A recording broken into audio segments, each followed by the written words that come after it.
I am the Tofu Golem. Please enjoy the video. In this video, I will show how to open Ford Ecosport spare wheel.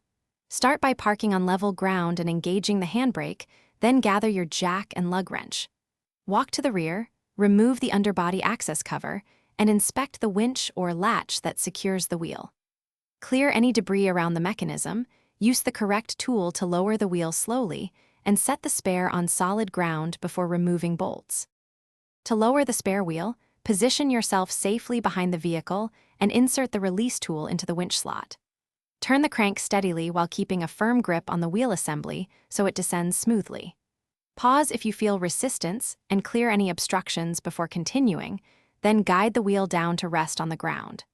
Once it is fully lowered, secure the assembly to avoid it swinging while you remove the mounting hardware.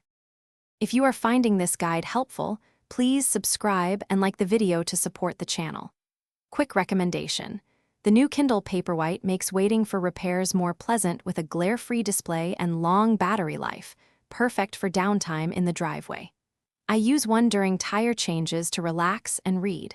Check the description for the link and other deals. Now let's get back to the video. With the wheel rested on the ground, use your lug wrench to remove the central bolt or nut that keeps the spare on the carrier. Keep your fingers clear and set the fastener aside in a safe place so it does not roll away. Carefully slide the spare wheel from the mount, taking care not to hit the bumper or underbody. Check tire pressure and condition before installing it on the hub to ensure safe use. Thanks for watching. Consider subscribing if we helped you today.